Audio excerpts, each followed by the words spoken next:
Meus amigos, que filmaço. E qualquer um que diga o contrário aqui no YouTube é uma pessoa sem coração. Tá, tudo bem, não precisa ser tão drástico assim, não é que a pessoa é sem coração, mas de verdade, O Bombardeio foi um filme incrível, mano. E digo mais, cara, nos dias de hoje, com essa guerra patética com interesses políticos aí tirando uma porrada de vidas, eu diria mais, é um filme necessário. Porque essa é uma das funções do cinema, né, meus amigos? Eu costumo dizer pra vocês aqui de que cinema precisa gerar entretenimento, mas essa é uma das vertentes. Mas quando a gente tá falando de uma obra que visa representar um evento histórico, entra a outra vertente do cinema. Aquela vertente que é de fato gerar educação, levar conhecimento, fazer a gente aprender com eventos do passado, corrigir o presente para melhorar o futuro. Então é uma pena saber que as pessoas que de fato deveriam assistir esse filme provavelmente não vão. Mas aí pelo menos sobra pra nós, né, meus amigos? Porque sim, temos um projeto dinamarquês que vale sem dúvida alguma a sua assistida. Algo que por sinal eu já tô pra comentar com vocês faz um tempo, né? O cinema dinamarquês tem me chamado bastante atenção e já não é de hoje. Só que no canal eu acho que eu já cobri uns 3 que eu falei que foram muito bons mesmo, então esse é mais um pra entrar pra lista. E é exatamente disso que a gente vai conversar no vídeo de hoje, meus amigos. Então pra quem não me conhece, eu sou o Rafa Camargo, esse é mais um episódio do quadro Reviews, e se você quer entender um pouquinho mais sobre O Bombardeio, eu convido você pra vir comigo, porque sem mais delongas, solta a vinheta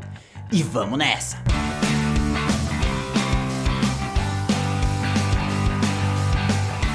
Muito bem, meus queridos e minhas queridas, antes de começar eu já quero pedir pra você se inscrever aqui no canal se ainda não for inscrito, deixar seu like aqui embaixo e comentar se você já assistiu o Bombardeio, se ficou interessado ou não. Também não deixa de conferir o meu clube de membros, que eu vou colocar o link aqui do lado pra você que pode e quer ajudar o trabalho que eu faço ainda mais com os 2 pacotes que eu deixei por lá, fechou? Então agora sim, dito isso, bora pro filme. O Bombardeio se passa durante a Segunda Guerra Mundial na Dinamarca e conta a história de alguns personagens em núcleos diferentes da narrativa que se unem por um ponto em comum: o ataque de um avião bombardeiro que errou o alvo e que acertou uma escola e acabou tirando a vida de 86 crianças. E nesses núcleos a gente acompanha 3 crianças que sofrem o ataque, né? Uma freira que trabalha na escola e os pilotos do avião que erraram o ataque. Sendo que o núcleo dos pilotos é o menor de todos, seguido com o núcleo da freira, que também não é tão grande assim, e o foco principal é dado nas crianças. Sendo que uma delas, um menino, vivendo nessa época de guerra, acabou de passar por um trauma de ver um carro ser fuzilado por um ataque aéreo e ter sido a primeira pessoa a encontrar os corpos. Com o trauma, o menino perdeu a capacidade de se comunicar, ele não consegue mais falar pelo que ele viu. E justamente por esse motivo, a família decide mudar ele de escola e leva ele para a escola das freiras. E a partir daí, a gente tem uma narrativa que trabalha naquela técnica de roteiro bomba relógio, que eu já comentei com vocês, ou como os gringos gostam de chamar, o famoso slow burn, que é um filme lento que aposta na sua ansiedade pelo fato do espectador já saber o que está prestes a acontecer e apenas ir queimando e tirando sua esperança cena a cena, porque de fato você já sabe o que vai acontecer. E cara, vou te falar que esse filme me pegou forte, viu, bicho? E a primeira coisa que eu quero trazer pra vocês é o óbvio, meus amigos, a Netflix. Eu não quero chover no molhado, porque todo canal de crítica aqui do YouTube já está falando isso há um bom tempo, de que a Netflix não lança mais coisa boa. E assim, eu concordo com essa afirmação, isso é verdade, mas o meu ponto é, isso é uma consequência da estratégia comercial que os caras estão usando, entende? Tipo assim, a Netflix está apostando na compra de diversos títulos internacionais pra ter lançamento toda semana. O lance deles é preencher catálogo. Então pode olhar, cara, não tem uma semana que a Netflix não lança pelo menos 5 ou 6 coisas novas. E tem semana que essas 5 ou 6 coisas são ruins pra caramba e nada se salva. Mas tem semana em que das 5, 6 coisas, uma é boa, se salva, e eu jamais ia conhecer se não fosse por meio da Netflix. Enquanto outros streams, às vezes, meus amigos, ficam semanas sem lançar coisa nova pra gente, a gente pagando a mensalidade ali, e aí quando vem é uma obra norte-americana, de Hollywood, com aquele mesmo padrãozinho de atores, tudo que a gente já tá acostumado. E é claro, na maior parte das vezes as coisas de fato são boas, mas tem vezes em que não são boas não. Então, particularmente, meus amigos, eu até acho melhor a plataforma estar dando espaços pra esses produtores, diretores e roteiristas que jamais teriam espaço pra lançar seus filmes de forma global, com alcance do nível que a Netflix tem, entendeu? Porque às vezes, não é sempre, é claro, como vocês bem sabem, mas às vezes tem um presentinho dinamarquês escondido ali, como é o caso do filme de hoje, e que eu jamais ia tomar conhecimento se não fosse por meio dessa estratégia da Netflix. Porque sim, meus queridos, O Bombardeio foi um baita de um filme. Primeiro de tudo, o tom do projeto, que já é magistralmente ditado na cena de abertura como algo desesperançoso e perigoso, me pegou bem forte. A gente vê por meio da fotografia daquele menino inocente e frágil, sendo representado, é claro, pelo que ele está levando, que ele está voltando do mercado com um pacotinho de ovos, o alimento mais frágil de todos, né? Tendo a sua vida mudada, completamente virada de ponta cabeça por conta de um evento, por conta de estar no lugar errado e na hora errada. Algo simples, que durou poucos segundos aquele ataque aéreo, mas que ele, por estar lá, teve sua vida completamente desestruturada. E o filme brinca bastante com isso, com o fato de pegar pequenos momentos ou falas e mostrar como isso impacta a vida de uma pessoa pra sempre. Outro exemplo pra justificar essa minha tese é um momento em que uma freira tá caminhando na rua e ela encontra um soldado nazista que tá perseguindo um judeu ali e ela vira pra ele e fala: você sabe que você é o demônio, não sabe? E sabe que vai arder depois de tudo isso, não é? E é por meio dessa frase, dessa única frase dita no momento certo, pro cara certo, no lugar certo, que esse soldado tem a percepção de vida inteira dele mudada. Então pra mim o grande acerto do filme está em trabalhar com um grande evento, ou seja, a explosão da escola, mas não focar no macro, na explosão em si ou na guerra em si, mas sim no que esses eventos causam na vida das pessoas. E essa é a escolha perfeita pra um filme como esse que,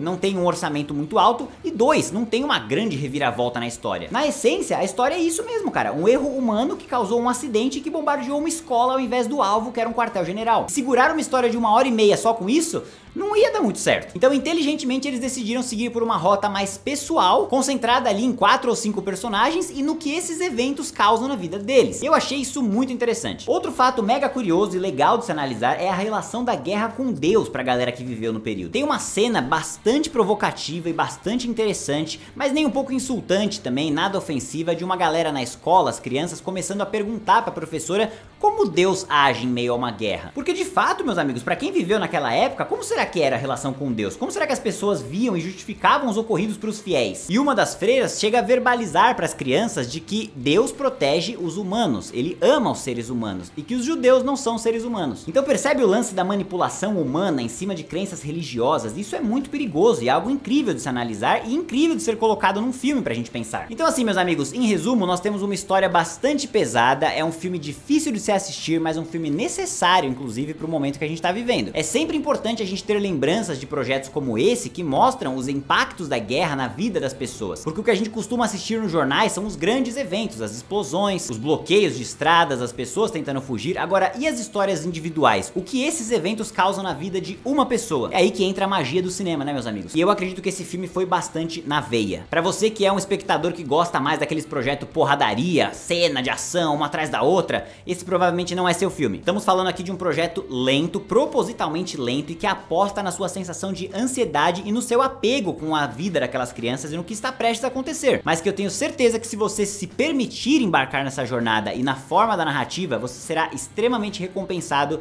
e sairá possivelmente tocado. Como esse foi o meu caso, eu diria pra vocês de que O Bombardeio é um filme imperdível, um grande lançamento da Netflix, uma obra dinamarquesa que merece nossa atenção e que pra mim é pra você colocar no topo da sua lista. Cara, que filmaço. E agora eu quero saber de vocês, já assistiram o Bombardeio, gostaram? Comenta aqui embaixo pra eu saber. Se curtiu o vídeo, não esqueça de deixar o like aqui embaixo, se inscrever no canal e ativar o sininho pra ficar por dentro das próximas novidades. Muito obrigado pela audiência de todos e até a próxima.